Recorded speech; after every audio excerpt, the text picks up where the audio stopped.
Bismillahirrahmanirrahim. Assalamualaikum warahmatullahi wabarakatuh. Alhamdulillahirabbil alamin, wassalatu wassalamu ala asrofil anbiya'i wal mursalin wa ala alihi wa ashabihi ajma'in, amma ba'du. Sebelumnya izinkan saya memperkenalkan diri terlebih dahulu. Nama saya Khairul Amani, saya dari STAI Ibnu Sina Batam, jurusan Pendidikan Agama Islam. Alhamdulillah sudah semester 4 angkatan 2019. Di sini saya akan membuat video dari mata kuliah di desain pembelajaran PAI dengan dosen pengampu Bapak Dr. Haji Hamzah MAG. Nah, dalam video kali ini kami akan membahas tentang kalender pendidikan, protap, promes, minggu efektif, pembuatan SKL, KI, KD, pemetaan kompetensi, indikator pencapaian kompetensi, membuat silabus, RPP, serta penilaian. Dan dari video ini kita akan membahas seluruhnya tadi, ada 10 poin. Baik, yang pertama kita akan membahas tentang kalender akademik atau kalender pendidikan. Pengertiannya yaitu kalender ini yaitu pengaturan waktu untuk kegiatan pembelajaran peserta didik selama 1 tahun pembelajaran yang mencakup antara lain permulaan tahun pelajaran, minggu efektif belajar, serta hari libur.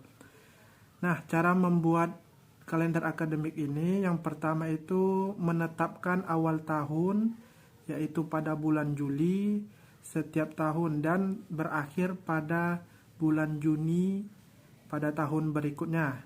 Yang kedua, mengacu pada kalender pendidikan nasional yang diterbitkan oleh Kemendikbud atau Kemenak untuk pedoman dalam menentukan kalender pendidikan pada masing-masing satuan pendidikan.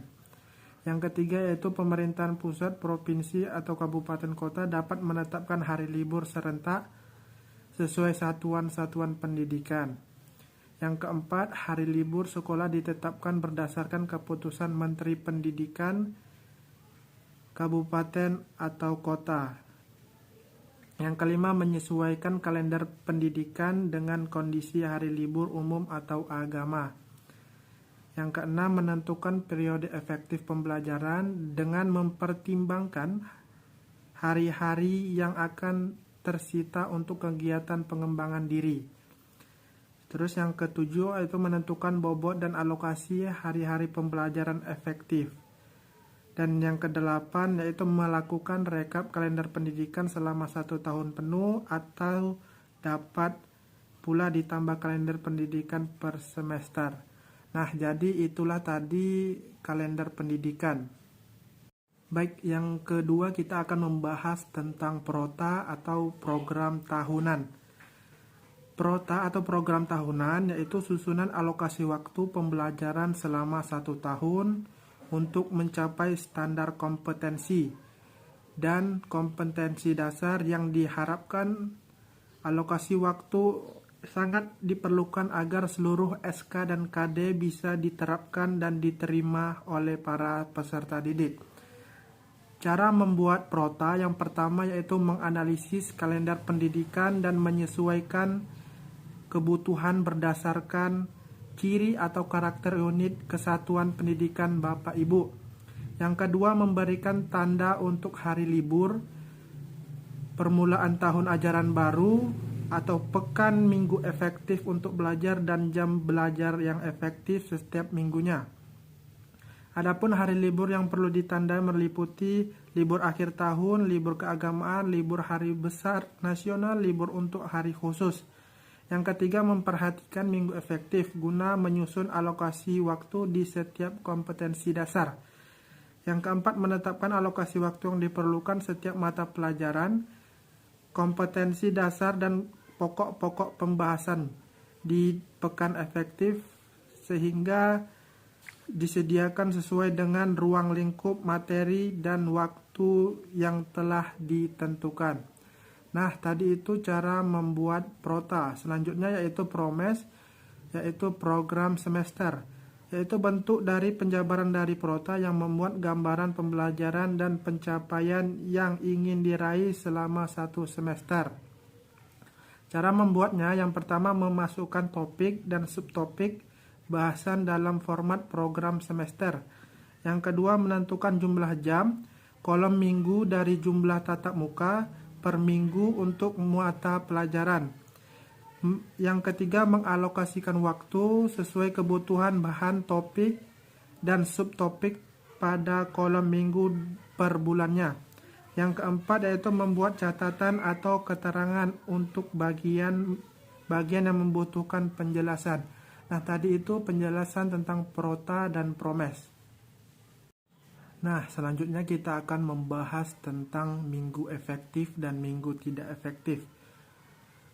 Baik, minggu efektif yaitu perhitungan hari dan minggu efektif yang digunakan untuk mengatur kegiatan pembelajaran di sekolah.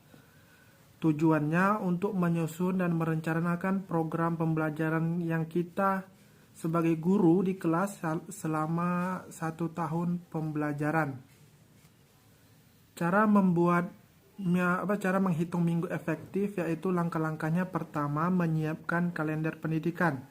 Kalender pendidikan merupakan pedoman baik untuk menyusun program pembelajaran maupun program-program yang lain nantinya. Jadi dengan demikian perlu disiapkan kalender pendidikan yang terbaru yang dikeluarkan dari pemerintahan setempat. Nah, kalender pendidikan ini tidak bisa dibuat sendiri namun melainkan dibuat oleh pemerintah. Yang kedua yaitu menghitung jumlah pekan. Kita menghitung jumlah pekan dalam 1 bulan, dimulai dari bulan Juli karena awal tahun pembelajaran, sampai bulan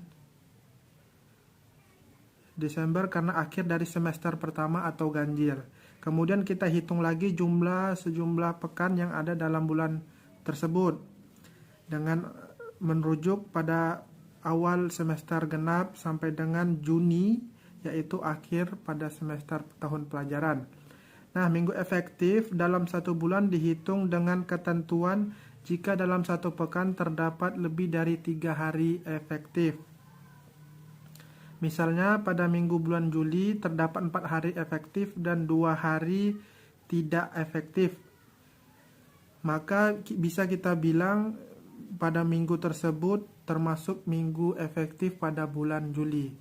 Nah, selanjutnya kita yaitu menghitung minggu tidak efektif, yaitu banyaknya pekan yang terdapat dalam kalender pendidikan akan tetapi tidak digunakan dalam kegiatan pembelajaran terstruktur di kelas.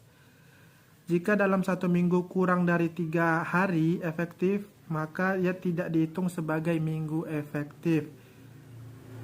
Nah, cara membuatnya yaitu jika dalam 1 pekan itu ada 4 hari tidak masuk kelas, maka dianggap tidak efektif dan jumlah dalam 1 pekan itu berjumlah 3 hari atau kurang, maka dianggap minggu tidak efektif. Nah, selanjutnya kita akan membahas tentang analisis SKL, KI, dan KD. SKL yaitu standar kompetensi lulusan. Kriteria mengenai kualifikasi kemampuan lulusan yang mencakup dimensi sikap, pengetahuan, dan keterampilan yang diharapkan dapat dicapai setelah peserta didik menyelesaikan mata pelajaran.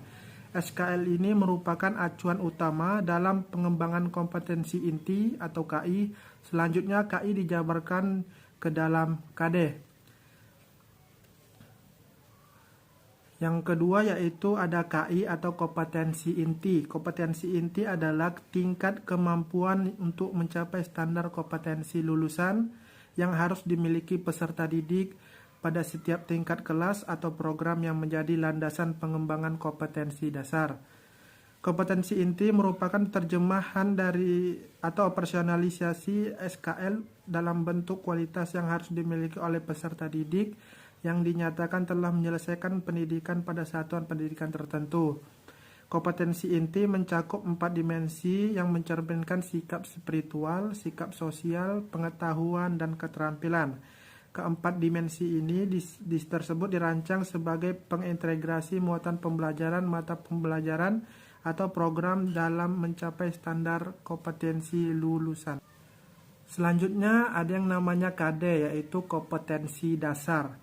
KD adalah kemampuan untuk mencapai kompetensi inti yang harus diperoleh peserta didik melalui pembelajaran. Kompetensi dasar berisi sejumlah kemampuan yang harus dikuasai peserta didik dalam mata pelajaran tertentu sebagai rujukan penyusunan indikator kompetensi dalam suatu pelajaran. Di dalam setiap rumusan kompetensi dasar terdapat unsur kemampuan berpikir yang dinyatakan dalam kata kerja dan materi. Kompetensi dasar berisi sikap, pengetahuan, dan keterampilan yang bersumber pada kompetensi inti yang harus dikuasai peserta didik. Kompetensi tersebut dikembangkan dengan memperhatikan karakteristik peserta didik, kemampuan awal, dan ciri suatu mata pelajaran. Nah, selanjutnya kita akan membahas tentang pemetaan kompetensi PAI. Ya, agar mata pelajaran PAI berjalan dengan baik, salah satu upaya yang dapat dilakukan adalah melakukan pemetaan standar isi PAI. Dengan melakukan pemetaan, setiap KD dan indikator dapat dilihat tingkat ranah berpikirnya. Pemetaan standar isi dikembangkan setelah standar isi ini dinyatakan diberlakukan secara nasional pada satuan pendidikan. Agar pemetaan berjalan dengan baik, upaya yang dilakukan melalui mengisi format yang telah disepakati, yaitu dengan mengisi SK dan KD-nya, berikut dengan mengisi kata kerja operasionalnya, yaitu meliputi kata kerja kognitif, afektif, dan psikomotor.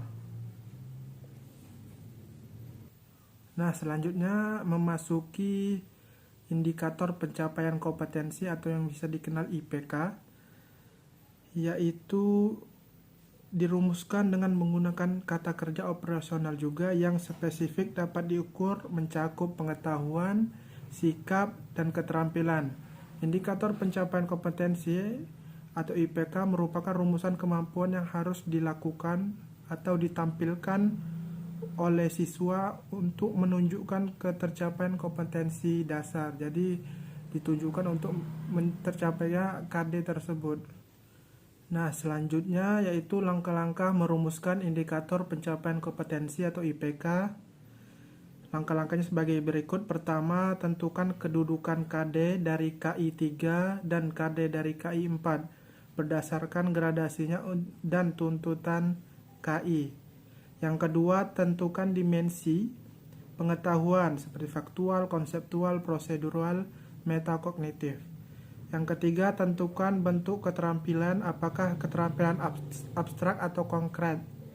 Yang keempat, untuk keterampilan konkret, pada kelas 10 menggunakan kata kerja operasional sampai tingkat membiasakan atau manipulasi. Sedangkan untuk kelas 11 minimal sampai pada tingkat mahir atau presisi. Untuk kelas 12 minimal sampai tingkat menjadi gerakan mahir atau presisi hingga alami artikulasi serta Orsinil taksonom psikomotor Simpson atau DEF. Dan terakhir yaitu rumusan IPK pada setiap KD dari KI 3 dan KD KI 4 minimal memiliki 2 indikator. Baik, selanjutnya kita akan membahas tentang silabus. Silabus adalah rencana pembelajaran pada suatu kelompok mata pelajaran tertentu yang mencakup standar kompetensi, kompetensi dasar, materi pokok, kegiatan pembelajaran, indikator penilaian, alokasi waktu, dan sumber belajar. Pembuatan silabus biasanya diatur berdasarkan kurikulum yang berlaku. Adapun langkah-langkah dalam merumuskan silabus yaitu pertama, menentukan identitas silabus. Identitas silabus terdiri dari nama sekolah, mata pelajaran, kelas, dan semester. Yang kedua, merumuskan standar kompetensi dan kompetensi dasar, KD, SK, dan KD.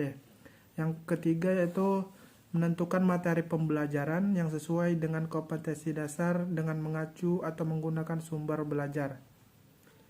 Yang ketiga, merancang kegiatan pembelajaran dengan menggunakan metode pembelajaran yang sudah banyak digunakan semenarik mungkin dan dapat memotivasi siswa untuk siap belajar. Yang kelima yaitu menentukan indikator pencapaian agar lebih mudah merancang penilaiannya. Selanjutnya, menyusun penilaian dengan menyertakan teknik yang digunakan, bentuk instrumen, dan menyediakan contoh soal. Selanjutnya, mengalokasikan waktu kegiatan pembelajaran yang sesuai dengan materi yang diberikan.